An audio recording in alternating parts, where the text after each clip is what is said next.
De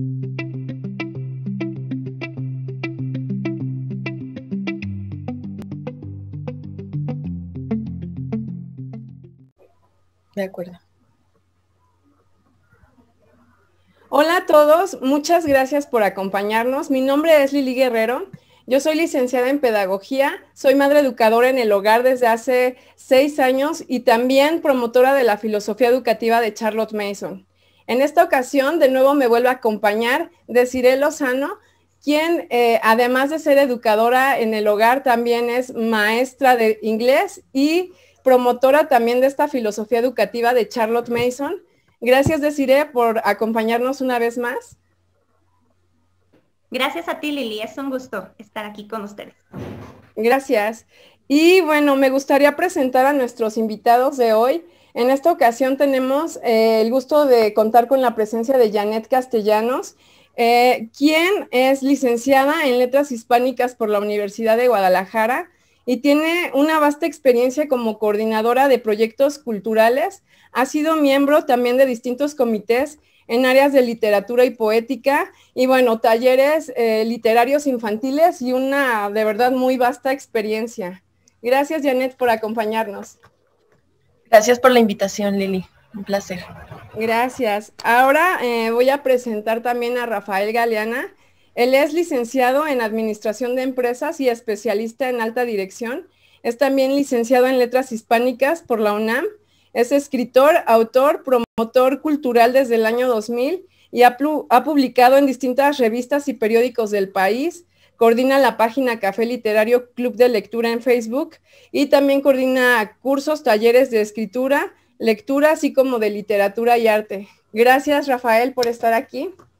Hola, ¿qué tal? Buenos días, muchas gracias. Gracias. Y bueno, me gustaría que antes de poder comenzar esto, pudiéramos entrar un poco en el contexto de lo que es la pedagogía de Charlotte Mason, para después dar lugar también a cómo es que la poesía encaja en esta filosofía educativa y cómo es un instrumento muy valioso en la educación. Desiree, por favor. Claro que sí, definitivamente pues ya en otras ocasiones hemos tenido la oportunidad de compartir acerca de quién fue Charlotte Mason, esta educadora que pues vivió hace ya más de 100 años. Sin embargo, pues su sello característico fue indagar no únicamente en los educadores de su época, sino en épocas anteriores y también de acuerdo a toda la revolución intelectual y científica que se llevaba a cabo en su tiempo, pues también tener miras hacia el futuro, ¿no? Entonces, como ya tuvimos en otro conversatorio también la oportunidad de platicar, la educación actualmente se ha convertido en un fin utilitario, pues toda esta cuestión de las ciencias que emergieron, ¿verdad? De todo lo que pues ya debe de ser comprobable, ¿verdad? Pues hemos perdido también el sentido de otras áreas también muy importantes, pues porque se consideró en algún momento que no era necesario, ¿no? Todo aquello que no se puede comprobar científicamente, pues lo hicieron a un lado, pero sabemos que pues el fin de la educación no es únicamente llenarnos de conocimiento, sino es también alcanzar la virtud. Y precisamente esta es la visión que Charlotte Mason le dio a la pedagogía, ¿no? Que ella se dedicó a estudiar y a desarrollar en su tiempo.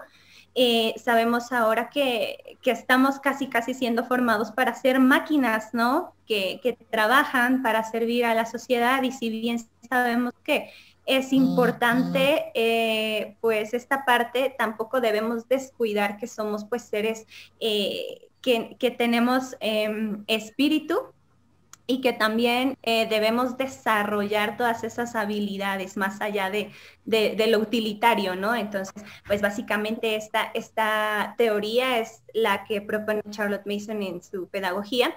Y algo muy importante que también abordábamos, Lili, es que hemos hablado pues de cómo se ha sobrevalorado últimamente el pensamiento analítico, cuando en verdad el pensamiento analítico es muy importante, pero el primer acercamiento de un niño al conocimiento pues debe de ser de una forma sintética. Es decir, un niño debe aprender a tener relaciones, como Charlotte Mason lo dijo, que la educación es la ciencia de las relaciones, porque no es únicamente el saber o el conocer, sino el relacionarte, el amar, el experimentar. Entonces, este pensamiento sintético te permite hacer conexiones con lo que ya sabes, lo que estás aprendiendo e incluso lo que viene por aprender, ¿no? Entonces, no es necesario que, como lo pone en el ejemplo, no es necesario que tú destruyas, por ejemplo, un templo, ¿no? Precioso para hacerle la prueba de carbono 14 y ver cuántos años tiene, ¿no? Sino es necesario primero apreciarlo para después poder fragmentar. Entonces ya viene precisamente esta cuestión del pensamiento analítico, ya después de varios años, de haber tenido una apreciación del conocimiento que es un todo, que todo se relaciona y ahora sí poder fragmentar para poder conocer mejor. Y precisamente hay una lectura que me gustaría hacer de esta persona, justamente tengo aquí, Mary A. Woods, dice, es lo que ya estaba usando. El templo está ante nosotros, etéreo, hermoso, erigido con música. Y en lugar de entrar y adorar, derribamos sus muros y calcinamos sus piedras y las sometemos a análisis químicos e imaginamos que hemos descubierto su secreto. O, para cambiar la metáfora, se nos pide la esencia de la flor, la hacemos pedazos, examinamos sus pétalos y sus estambres y pronunciamos triunfalmente sobre su orden y suborden, su género y su especie. Pero el color y el perfume que componían su vida, ¿dónde están? El espíritu de las flores se ha envuelto en ellos. Y cuando murieron, desplegó sus alas y huyó. Y lo que queda no es ninguna flor, solo polvo sin vida. La poesía es sin duda el arte que más cruelmente ha sufrido en nuestras manos. Esto fue escrito por Mary A. Woods. Y bueno, ahora que me refiero a la poesía, pues precisamente este es el tema que se va a abordar el día de hoy. También va muy relacionado con lo que hablábamos acerca del pensamiento sintético, porque también el pensamiento sintético es llamado pensamiento poético. Y muchos conocemos, ¿no?, la palabra poesía, pero nos suena como algo anticuado, como algo cursi, como algo de enamorados. Realmente no encontramos qué relación puede tener con la educación y pues para eso precisamente estamos aquí. Así es. Gracias, Desiree. Y es cierto, ahora retomando un poco una de las palabras que dices antes, pues es cierto que la poesía en nuestros días convalece, no ha seguido el mismo ritmo de evolución con respecto a otras artes como la música, la pintura o muchas otras corrientes, y mucho se le relaciona también a algo aburrido, algo que no te transmite nada, ¿no? Pero bien decía Salva Soler en una de sus pláticas que precisamente no se trata este rechazo natural a la poesía, de la poesía en sí, no, el problema no es el qué, sino el cómo, ¿no? El qué no produce un rechazo porque está relacionado a la belleza, algo bello, mientras que el cómo sí puede ser un problema, ¿no? El cómo acercamos a los niños a la poesía puede ser un problema para que ellos generen una relación con ella. Y bueno, a mí me gusta mucho la parte en la que él hace esta comparativa, ¿no? Y da esta idea central de que en las escuelas propiamente no están acercando a los niños a la poesía de una manera correcta, sino utilitaria, ¿no? Como bien lo comentabas. Y en ese sentido, me gustaría pues que Janet nos compartieras pues el principio fundamental, ¿no? ¿Qué es la poesía?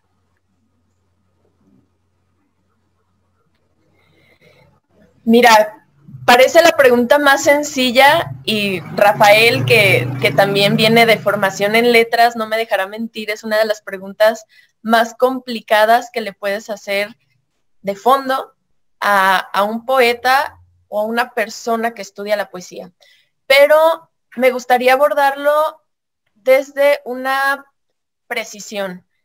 Poesía y poema son cosas distintas.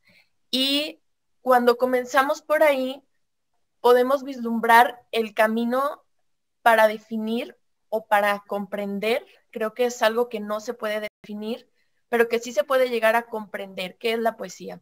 El poema, sabemos, creo que no hay tanto problema porque es el formato donde estamos tradicionalmente educados para leer la poesía.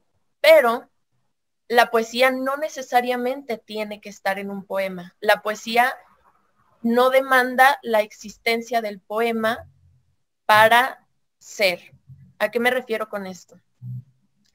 El poema tradicionalmente es el formato, es el medio en el que se ha dominado técnicamente la elaboración de poesía. Y generalmente eso es lo que aprendemos en la escuela, la técnica de elaboración compleja de la poesía, ¿sí?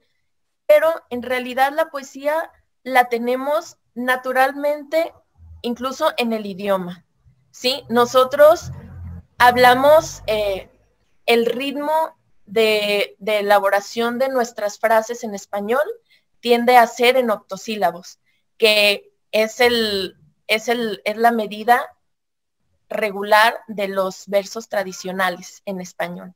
Entonces, la poesía la tenemos incluso en la manera de hablar, en cómo aprendemos el idioma. La poesía la tenemos en los cantos infantiles tradicionales, la tenemos en la música, la tenemos en un montón de manifestaciones, y creo que sí es bastante complicado definirla, pero mira, a mí me lo han preguntado muchísimas veces y yo como poeta, híjole, o sea, yo creo que la poesía la encuentras cuando hay una expresión que te hace conectar emocionalmente y comprender emocionalmente una cosa, una expresión. Cuando tú ves una película, cuando escuchas música, cuando lees un poema que te hace sentir como familiar con esa expresión. Ahí está la poesía. Y en ese sentido también tenemos poemas que a veces no tienen poesía, o sea, existen porque, por ejemplo, en los poemas mucho más modernos que son más experimentales, más conceptuales, que precisamente van de este pensamiento analítico, son producto del pensamiento analítico, muchas veces se abandona la poesía por la forma del poema. Y yo me quedo con eso, o sea, creo que la poesía es el contenido que existe en una expresión que logra que te hace conectar emocionalmente con el mundo. Gracias. Desiree, ¿tienes la siguiente pregunta? ¿Quisieras comentar claro algo? Sí, hay una cita también de Mary A. Woods. Dice, nosotros somos los que con nuestras mezquinas máximas y teorías, por no hablar de nuestras prosaicas vidas e ideales mundanos, hemos hecho lo que hay en nosotros para destruir la poesía que nació con ellos. Les damos cualquier tontería que, como pensamos transmitir una lección moral o útil, reprimimos el instinto por el tiempo y la melodía, por la música y el color, por algo que no se comprende, que son de la esencia misma de la poesía, y por paráfrasis, análisis y explicaciones elaboradas, reducimos todo al aburrido nivel de la prosa. Viene totalmente ad hoc con lo que nos comentas, Janet, y bueno, la siguiente pregunta es para Rafael. ¿Por qué se dice que los niños vienen dotados con un instinto poético? Buenas tardes, Rafael. Hola, ¿qué tal? ¿Cómo están? Gracias, Desiree. Mira, voy a complementar la respuesta de Janet, porque cuando hablamos de poesía es como abrir un cajón y sacar una serie de redes en donde se van conectando los conceptos y se van conectando las ideas, ¿no? Yo hace poco leí que el arte era un error, que el arte era una equivocación que sucedía y que producía cierta paradoja. Y aquí me gustó muchísimo conectar esto con la poesía, porque la poesía, cuando nos encontramos un poema que contiene poesía, como dice Janet, cuando encontramos algo poético, que lo poético sale del libro, encontramos elementos poéticos en cine, en pintura, en escultura y en muchísimas situaciones, ¿no? En una escena urbana podemos encontrar algo poético. Entonces, pero esto poético es un error que nos hace que la mente, que nuestra parte racional de la mente le permita entrar, ¿no? Es como que se cuela este error en la fractura dentro de lo racional, porque lo racional no lo capta, es una paradoja y dice, no entendí, ¿no? Cuando el poeta dice, estoy todo lo verde que puedo, es como de qué estás hablando, ¿no? Entonces, lo lógico se quiebra, ¿no? Y entonces nos permite acceder a los elementos emocionales y a los elementos instintivos, ¿no? Y conectado con la pregunta que haces, Desiree, los niños tienen un diseño especial, que podría decir yo que es un diseño original de la fábrica, ¿no? Es decir, los niños todavía no tienen una serie de cultura aprendida y que esta cultura aprendida nos convierte en adultos, ¿no? Y este diseño original de fábrica no está tan limitado como el de nosotros, ¿no? Y nosotros vamos, como adultos, vamos marcándole a los niños los errores en los que pueden incurrir, que les pueden hacer daño, ¿no? Es decir, gran parte de nuestra cultura es defender la vida, defender la sobrevivencia. Y entonces cuando un niño está a punto de atravesar una calle, le decimos no, y lo detenemos, ¿no? Cuando un niño está a punto de brincar una altura que consideramos demasiado, le decimos no brinques. Y cuando un niño quiere tocar el fuego, le decimos no te acerques, ¿no? Esto es por sobrevivencia, ¿no? Estamos tratando de evitarle al niño un error que le vaya a hacer daño, ¿no? Pero muchas veces como padres, en este momento de miedo, limitamos al niño y le dejamos una marca, ¿no? Es decir, muchas veces le decimos, no puedes leer ese libro, ¿no? Pero no decimos, no puedes leer ese libro ahorita porque te va a costar trabajo entenderlo o porque no es apropiado para ti, o este libro puedes leerlo cuando tengas 12 años o cuando tengas 15 años, que sería lo correcto, ¿no?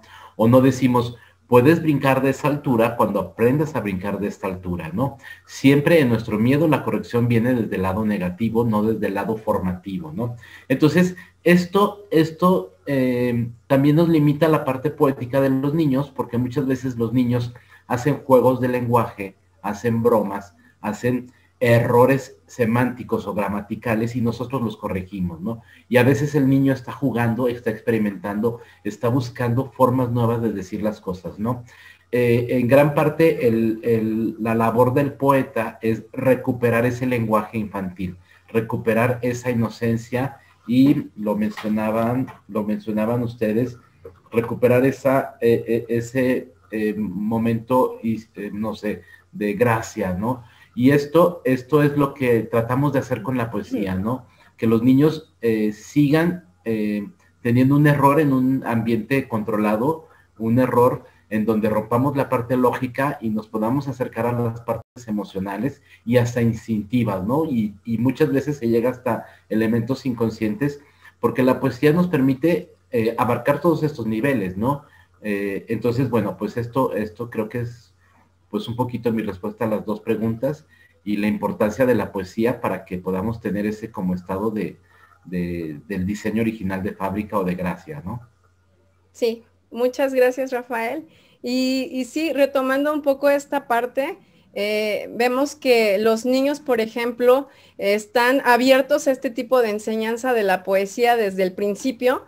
Y es, de hecho, durante sus primeros 8 años de vida, que ellos tienen un lenguaje animista, ¿no? En el que le dan vida a las cosas y entonces su lenguaje este lenguaje simbólico, pues está presente en ellos y les permite precisamente tener este instinto poético. Pero también vemos que hay usualmente un error muy grande cuando se enseña a un niño muy pequeño, sobre todo durante la primera infancia o cercano ya al tiempo escolar, digamos más formal a los 7 años, en el que invertimos el orden de acuerdo a estos elementos de la poesía, ¿no? Que es, por ejemplo, el pensamiento, la emoción y la música, ¿no? Estos son elementos de la poesía, pero en un niño pequeño que, como veíamos, está en esta etapa en la que debe descubrir el todo unificado o tener esta visión unificadora, pues debe presentarse de acuerdo a las necesidades que tiene. Y esto es que se debe acceder primeramente a través de la música, de la emoción y del pensamiento, porque la música es algo que ellos disfrutan naturalmente, que aprecian naturalmente. Y luego entonces pueden proceder a entender a partir de la música la emoción y de la emoción entender el pensamiento, ¿sí? Es decir, no se llega como normalmente un adulto accede a la poesía a través de del pensamiento, la emoción y la música, sino que en un niño se invierte y es música, emoción y luego el pensamiento. Janet, ¿nos puedes decir y hablar un poquito más sobre estos elementos de la poesía? Claro. Mira, también ahí, y creo que es un gran acierto el de Charlotte Mason cuando explica en su pedagogía cuál es la manera correcta o cuál es la manera ideal de acercar a los infantes a la poesía. Porque regularmente aprendemos estos elementos de una manera precisamente inversa. Los aprendemos como técnica. Regularmente se nos enseña primero a ser analíticos, a tratar de desmenuzar el poema formalmente, a cuántas sílabas tiene, qué tipo de verso es, cómo se está componiendo el ritmo, la rima. O sea, queremos darle a un niño al que todavía no le proporcionamos una conexión emocional con el poema, queremos darle las herramientas para analizarlo y o para crearlo, porque es un conocimiento importante para la creación y para el análisis profesional de los poemas y el análisis histórico. Es decir, todos estos elementos son importantes de la manera en que los aprendemos para un profesional de las letras. Pero son elementos que están presentes en la poesía y que los entendemos y los niños son capaces de comprenderlos, no de explicarlos, pero son capaces de comprenderlos de una manera orgánica. Yo recuerdo que decía Jorge Luis Borges que él escuchaba, su abuelo le leía poemas de Keats y le leía poemas de Shakespeare y decía, es que no recuerdo en dónde está escrito, está en uno de sus libros, y él explica, yo no entendía absolutamente ninguna palabra de los poemas. Y eso me enamoró de la poesía.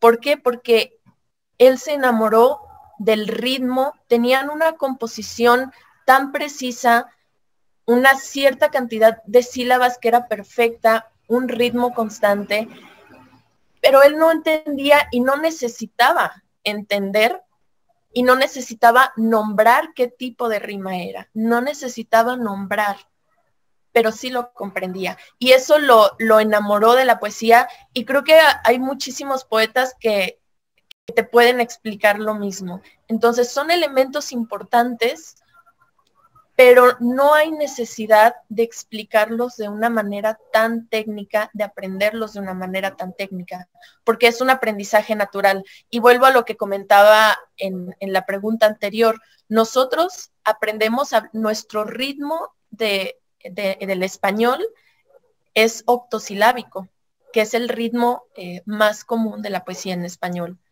Y no lo sabemos, no necesitamos saberlo. Las mejores canciones en español conservan ese ritmo y no es algo intencional, es algo que si lo analizamos nos vamos a dar cuenta cómo funciona, pero no necesitamos analizarnos. O sea, necesitamos establecer una conexión emocional, necesitamos despertar la emoción y familiarizarnos con ese ritmo, porque precisamente es lo que estamos comentando, los niños son poetas natos. O sea, otro elemento importante de la poesía que yo considero que es uno de los más bellos, pero ya conecta lo emocional con la capacidad de crear en el sentido de nombrar, ¿sí? La poesía, y yo creo que es una de las cosas más importantes, nombra, le da palabras a cosas, le da palabras a emociones, lo pone, a veces puedes leer un poema y dices, eso, justamente con esas palabras, eso es. Y es una comprensión del mundo que se da mediante la palabra y que muchas veces los niños son capaces de elaborar por sí mismos y lo van aprendiendo de una manera orgánica, van aprendiendo el ritmo, van aprendiendo todos estos elementos que después descomponemos en el análisis, pero que no es necesario que los aprendamos de esa manera, porque tenemos la capacidad, nuestro cerebro tiene una capacidad de aprendizaje plástica y es capaz de aprenderlo sin que lo estemos nombrando como tal. Entonces, no hay necesidad de empezar por ese lado equivocado, ¿no? No hay necesidad de empezar por la puerta de atrás, vamos por la puerta de enfrente y es primero despertar la emoción, que se familiaricen con el ritmo, que se familiaricen con la música, porque es algo nato para los humanos, o sea, nos gusta, nos emociona, y cuando descubrimos el poder del lenguaje que existe en la poesía, pues es un plus, ¿no? O sea, le damos forma a esas emociones difíciles de nombrar, a esas experiencias difíciles de nombrar. Gracias, Janet, qué atinado, la verdad, tu respuesta. Precisamente, como dice Rafael, ¿no? De fábrica venimos con estas herramientas que precisamente nos dan la posibilidad de podernos, familiarizar con el entorno en el que estamos, ¿verdad? De poderle dar sentido a nuestra realidad y a nuestra existencia. Y yo creo entonces que estamos frente a un tema bastante importante porque es una cualidad innata del ser humano y como tal es algo que se va desarrollando, ¿no? Me encantó una vez que leí acerca de que la ciencia es como adquirir conocimientos, ¿no? Pero el arte es desarrollar habilidades y poner en práctica cosas que están ahí naturalmente, pero que ahora las puedes poner ya en práctica. Y precisamente, pues vamos a hablar acerca de Charlotte Mason y su filosofía educativa ya puesta en práctica. A mí me encanta, Janet, que hablas acerca del aprendizaje orgánico y mucho de esto es lo que aboga Charlotte Mason, ¿no? De que el aprendizaje es orgánico, el aprendizaje es una habilidad que tenemos como seres humanos y de adquirir las cosas no por sus nombres o por sus métodos, sino por experimentarlas, por vivirlas, por apreciarlas. Entonces, justamente me gustaría hablar acerca de que Charlotte Mason en sus escuelas llevaba la poesía, la llevaban todos los días, ¿no? A forma de apreciación a partir del primer año formal, que era entre los 6 y los 7 años. Y tengo aquí dos citas del volumen 3 que dice, la poesía debe ser tal que los deleite, siendo en sí misma deliciosa. La rima y el ritmo deben ser sagrados para la alegría, y estas otras cosas no son alegres. Espías fieles, las leyes de la mecánica e incluso la naturaleza del arrepentimiento. Necesito añadir que aprender poesía no debe ser castigado en ningún caso. Y esta otra cita dice, adecuándose a sus años, las fuentes de alegría que se les abren son las más sencillas y a ellas debes llevarlos. Deben tener ritmos simples para empezar y deben de tener rima. Deben tener versos que cantan ellos mismos y los sujetos también deben ser apropiados para su edad. Estas citas que añadimos pues son recomendaciones para llevar a cabo, ¿verdad? En la exposición a la poesía.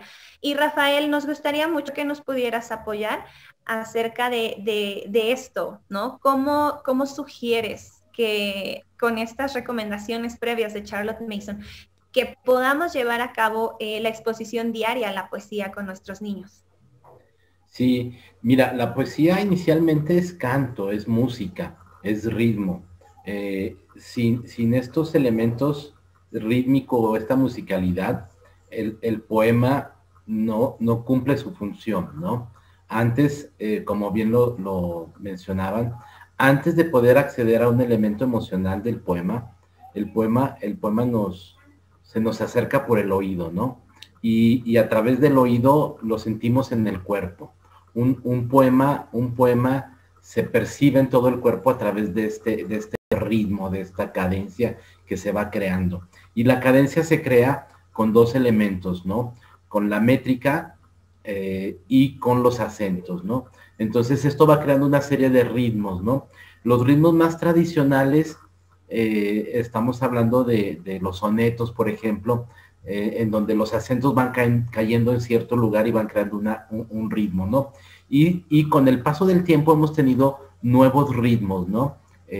Hoy en día los ritmos que se acercan más al jazz son muy buscados en la poesía, porque nuestro oído se va acostumbrando a lo que escuchamos todos los días, ¿no?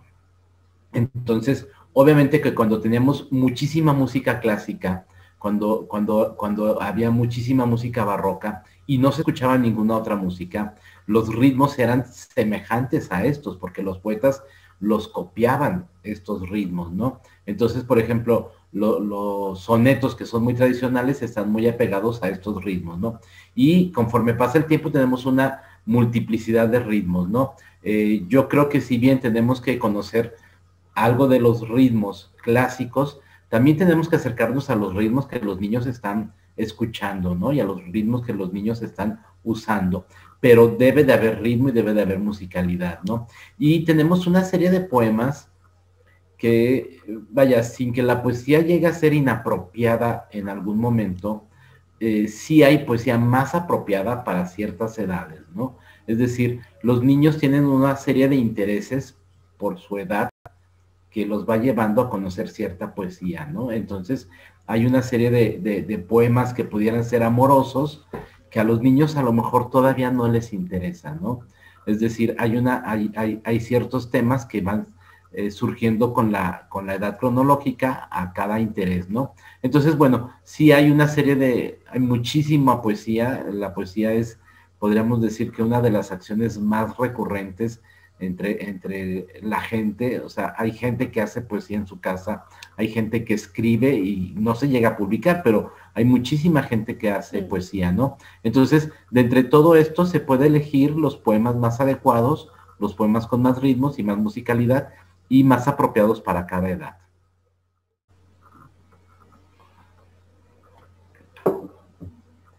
Bien, retomando un poco el hilo de la idea anterior, me gustaría preguntarte ahora, Janet, ¿qué rol tienen los padres dentro de este proceso? Sabiendo que los niños vienen dotados naturalmente de este instinto poético, ¿en qué manera pudiéramos como padres atropellar pues esta habilidad natural y lejos de estimularla en casa, pues acabar con ella, ¿no? Sabemos que incluso el sistema educativo alienta el pensamiento lógico y el lenguaje literal y quita por completo el lenguaje simbólico y todo esto que naturalmente el niño tiene. Entonces, ¿cómo en casa pudiéramos nosotros como padres tomar conciencia y cómo podemos hacer para que el niño cultive una apreciación por la poesía y no solo por la poesía, sino por la literatura en general?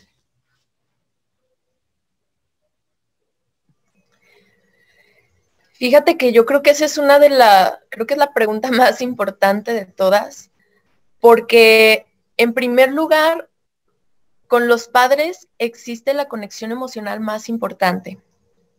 Entonces, cuando tú como padre o madre de familia eres consciente de eso y de la importancia que ese vínculo va a tener en el desarrollo de la persona que va a ser tu hijo o tu hija. Creo que en el momento en que tú eres consciente, ya no se te hace tan fácil dejar que alguien más le enseñe lo que le tenga que enseñar, ¿no? Que el sistema decida qué es lo que esta persona va a aprender, qué es lo que esta persona va a desarrollar en la infancia y que finalmente va a ser la persona en la que se va a convertir. Entonces, yo creo que eso es súper, súper importante.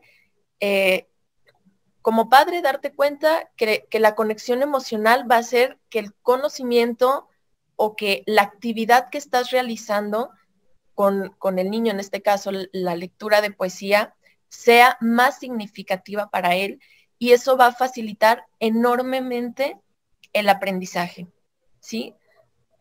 Eso es eso por un lado.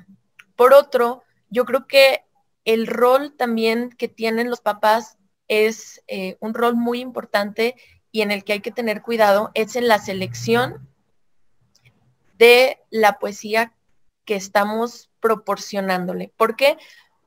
Porque al final creo que, o sea, la casa, el entorno de trabajo, el entorno de aprendizaje, ahora parece que tenemos todo accesible con internet, pero no es así. Nosotros debemos ser conscientes que somos mediadores entre el universo de poesía existente y el infante que va a relacionarse con esa poesía.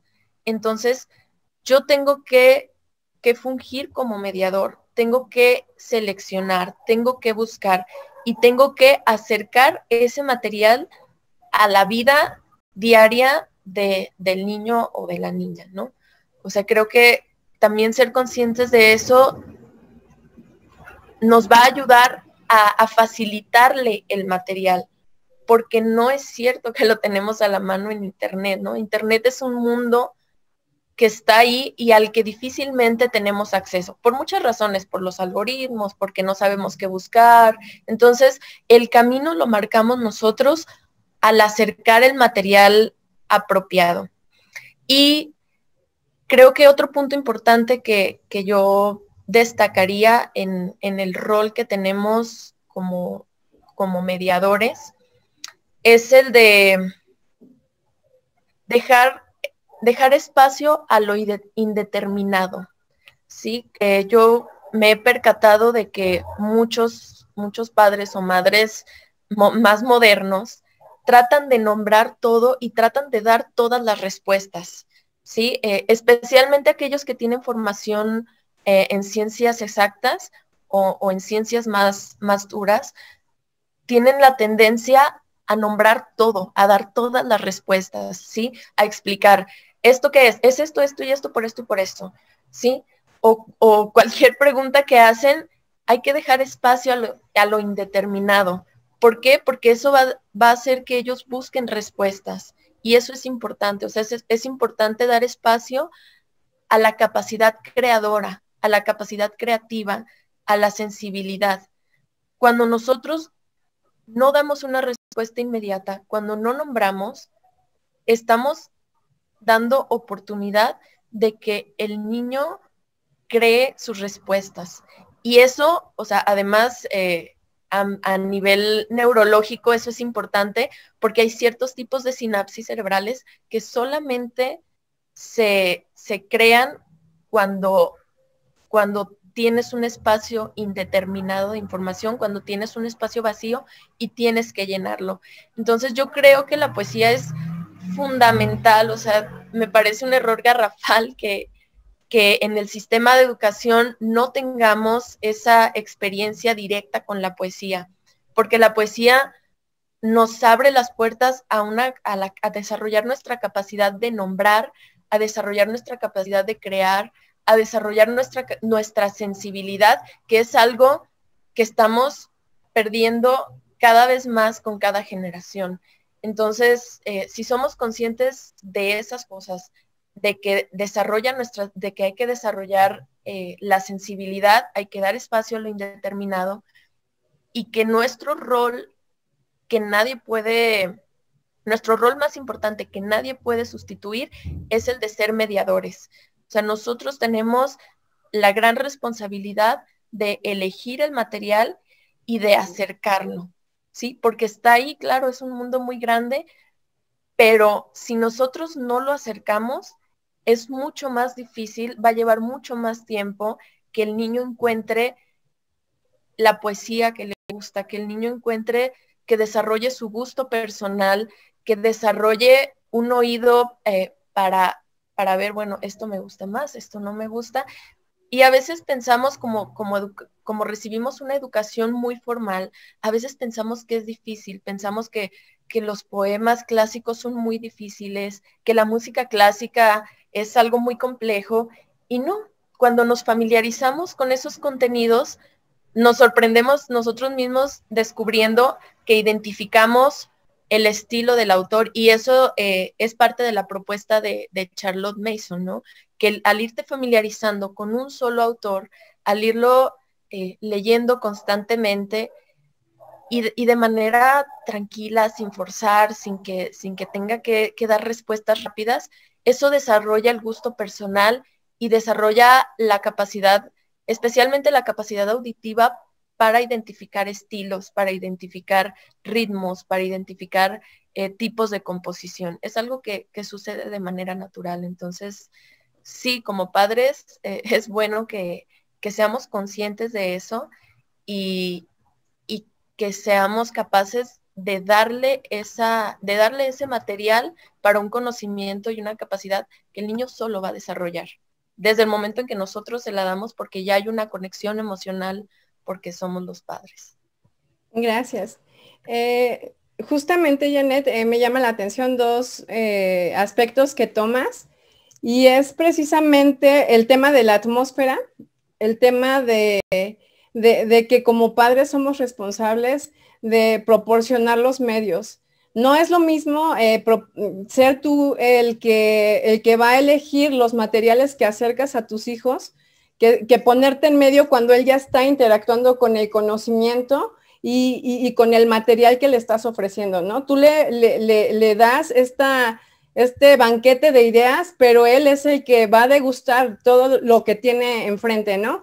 Y otra cosa que veo importante también es que, y lo voy a leer porque es una cita, de hecho, que recuperé sobre el rol de los padres, el rol que juegan los padres, y es una de las funciones del padre, es enseñar a sus hijos a sentir, que le enseñen cómo sentirse en presencia de la naturaleza, cómo sentirse con el país de uno, con las personas que ama, que se les enseña a sentir el misterio de la vida, su gloria, su patetismo. Es bueno que seamos sacudidos de nuestra absorción letárgica en nosotros mismos y que nuestros ojos sean ungidos con ungüento para que podamos mirar a nuestro alrededor regocijándonos y elevar nuestro corazón, ¿no? Aquí hay una función del padre de familia muy importante, porque es a través de este primer contacto, de esta atmósfera con la que el niño, la atmósfera que el niño respira todos los días, la que va a producir en él este deseo, esta manera de acercarse también a la poesía, ¿no? Si ve que el papá disfruta de la poesía, el niño evidentemente va a adquirir este deseo por imitación, porque los niños también aprenden y se desarrollan ahí en el ambiente donde se están formando, ¿no? Y entonces, pues creo que es parte y justamente lo que comentas, que nosotros como papás podemos despertar la sensibilidad de nuestros hijos, ¿no? Tenemos muchas oportunidades en nuestro día como para darle este cuidado a todo lo que acercamos a la mente de nuestros hijos, ¿no? Sí, me gustaría hacer un par de aportaciones más que estaba pensando y en el desarrollo se me quedaron. Claro. Que también la poesía o sea, debemos ser conscientes que la poesía es importante para el desarrollo emocional, porque la poesía tiene esa facultad de ayudarnos a comprendernos como seres emocionales y como seres sensibles. Y en ese sentido yo creo que es importantísimo que los niños tengan acceso a poesía en la infancia, porque les va a ayudar a comprender su propio desarrollo emocional y su propio desarrollo sensible. Y respecto a lo que comentas de los materiales, hay algo bien curioso que muchas veces se nos pasa por alto, pero el material que regularmente tenemos o que nos presenta la educación pública, si lo observamos bien, tiende al discurso nacional. Sí, yo recuerdo que en gran medida toda mi educación, la selección de poesía tiene un fin como más, es poesía más nacionalista, la poesía que fue importante en la revolución, y sí, es importante, pero no es la función primordial de la poesía. Entonces, ahí entramos nosotros y nuestras decisiones y con el ejemplo totalmente. Muchas gracias, Janet. Y precisamente sabemos que de qué otra manera podemos hacer un completo sentido de lo que estamos aprendiendo si no es a través del lenguaje, ¿no? A través de incluso identificarnos con otros personajes, ¿no? Como tú lo mencionas, incluso en distintas materias o campos del aprendizaje podemos hacer uso de la poesía, ¿no? Poesía histórica, naturalista y obviamente de muchos tipos, ¿no? Y me gustaría avanzar a la siguiente pregunta para Rafael, pero antes de eso me gustaría hacer una cita. Esta cita dice, es bueno que nuestros hijos se conmuevan, aunque sea débilmente, por emociones como estas, y aprendan a amar y a hacer eco de las melodías que los consagran. Pero lo superponemos con comentarios y críticas y explicaciones cansadas hasta que la música y la pasión mueren en ellos. Y no queda nada más que prosa estéril, ¿verdad? Quizás para el intelecto, sin mensaje para el corazón. ¿No sería bueno que al menos para los más pequeños dejáramos que el salmo, la parábola y el cantar brillen con luz propia y cumplan su dulce oficio? Las lecciones así enseñadas son del tipo que se percibe antes y duran más. Hacen lo que la argumentación no puede hacer y apelan a facultades más dignas que cualquiera pueda alcanzar, porque la intuición es más grande que la razón y el amor que el conocimiento. Esta cita es bella en verdad, también pues es una de las citas de Charlotte Mason. Y entonces, Rafael, con este preámbulo, ¿qué podemos hacer para asegurarnos de que la poesía que aprenden nuestros hijos abre sus ojos, más bien que abra sus ojos a la belleza y aumente su alegría? Es una pregunta muy, muy importante porque hemos quitado totalmente, hemos hecho una brecha y una separación entre la educación y la vida, ¿no? Y todo lo demás, pero sabemos que todo esto es integral, ¿no? Y entonces la educación nos debe acercar más a la belleza y a la alegría. ¿Cómo podemos lograr esto en nuestros niños? Está apagado tu micrófono. Creo que el niño de manera natural está abierto a la belleza. Es decir, tenemos una sensibilidad y tenemos unos instintos que desde muy pequeños nos permiten percibir las proporciones de un rostro y tenemos la capacidad en nuestro cerebro de reconocer los aromas, de reconocer los sonidos, la voz de la madre y del padre, el ritmo de la voz, la tesitura de la voz de la madre y del padre o de los abuelos, se queda grabada en el niño, igual que el aroma, ¿no? El aroma de la madre se dice que no se olvida nunca y que queda en la memoria de una persona de manera especial, ¿no? A mi hijo le dábamos una manta de mi esposa cuando teníamos que dejarlo en algún lugar y el olor de la manta y la textura pues eran un sustituto emocional para él, ¿no? Y creo que ocurre con muchísimos o con todos los niños de manera natural, ¿no? Entonces, podríamos decir que venimos capacitados con toda nuestra mente, nuestro corazón, con toda la sensibilidad para captar la belleza, ¿no? Y yo creo que debemos de fomentar o debemos de cuidar más que fomentar, tenemos que cuidar que se mantenga de esa manera, ¿no? Yo creo que una de las circunstancias que permite la familia es tener un laboratorio para el error, ¿no? Retomando lo que había contestado al principio, ¿no? Es decir, nadie critica o nadie regaña a un niño que se caiga o que se lleve la cuchara al cachete en lugar de la boca, ¿no? Porque tenemos la conciencia de que está aprendiendo, ¿no? Sin embargo, cuando los niños empiezan a tener capacidad de moverse por sí mismos y cuando empiezan a tener la capacidad de hablar, comenzamos a considerar estos errores como algo malo, ¿no? Y llega el momento en que a los niños los empezamos a corregir y empezamos a regañar y a limitar, pero no consideramos que no solamente aprendemos a hacer algo, sino que tenemos un largo periodo de práctica, ¿no? Se dice que nuestro cerebro termina de formarse cerca de los 20 años, ¿no? Entonces la práctica es constante, ¿no? Pero a veces tenemos mucho deseo de que los niños crezcan muy rápido y aprendan muy rápido, y que si ya aprendió el niño a decir bien una palabra, no se vuelve a equivocar, ¿no? Entonces, este miedo al error, esta poca tolerancia al error, es yo creo que uno de los elementos que habría que corregir, ¿no? Hay que permitir el error dentro de la familia, hay que permitir la práctica, hay que considerar el error como parte del aprendizaje y permitir que estemos equivocándonos, ¿no? Muchas veces ante una situación familiar como la muerte de algún miembro de la familia, el niño no sabe qué emoción experimentar y a veces experimenta euforia porque no tiene todavía los códigos sociales de lo que se experimenta y nosotros a veces los castigamos, ¿no? Consideramos que está mal, pero no le hemos mostrado y no le hemos permitido que tenga ese error emocional, ¿no? Y existe un gran espectro de emociones en los que la familia debería ser ese laboratorio, ¿no?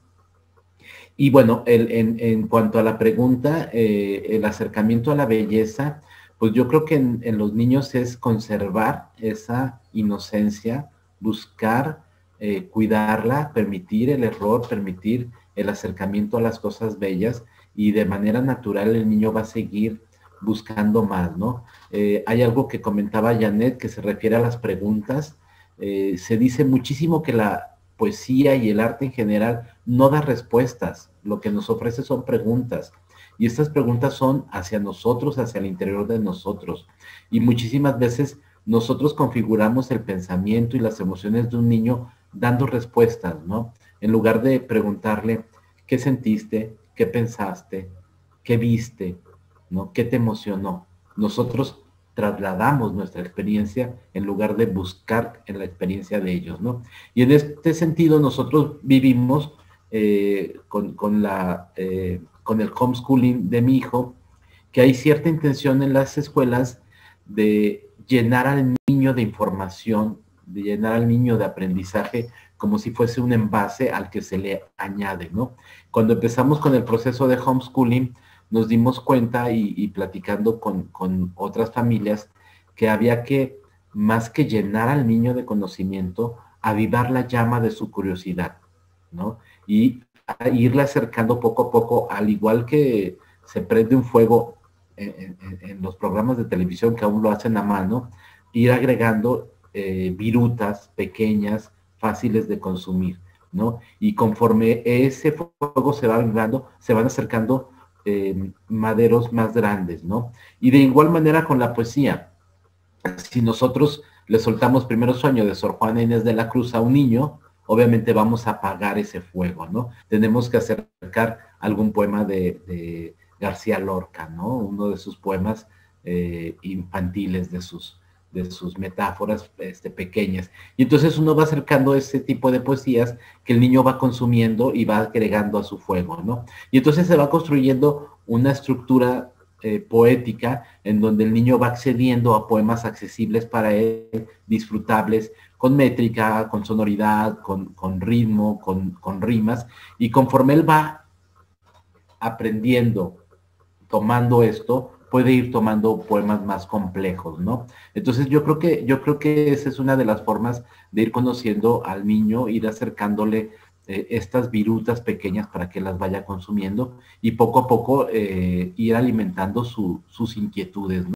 Más que irle respondiendo las preguntas, irle permitiendo que él las responda, que se cometan los errores, que tenga este espectro de emociones que él pueda disfrutarlas, porque los poemas y el arte en general nos permite disfrutar la melancolía, la tristeza, el miedo, la ira, el enojo, la tranquilidad en un ambiente controlado, ¿no? Que eso es, creo que una de las grandes ventajas del arte, que nos permite disfrutar muchísimas emociones y nosotros seguir en el centro, ¿no? Entonces creo que sería una de las maneras más seguras de ir alimentando este fuego interior de los niños. Excelente respuesta, Rafael. Muchísimas gracias. Y efectivamente, creo que tienes mucha razón. Uno de los principios educativos que propone también Charlotte Mason es que en sus tiempos se creía que el niño nace en blanco, como una hoja en blanco, a la cual tienes que ir llenando de conocimiento. Pero la verdad es que no, los seres humanos nacemos con la capacidad de aprender y no es la educación lo que produce de la mente, sino que la mente es la herramienta de la educación precisamente. Entonces, yo agradezco mucho pues estas valiosas respuestas y también agradezco mucho el tiempo que han tenido pues para responder, ¿verdad? Pues esta entrevista que puede abrir los ojos de muchos padres principalmente y también de muchos educadores a la necesidad y a la importancia que tiene la poesía, ¿no? Para muchas áreas de nuestra vida. Y pues bueno, este es el fin de la entrevista. Muchísimas gracias por estar y gracias también a todos los que nos pueden ver.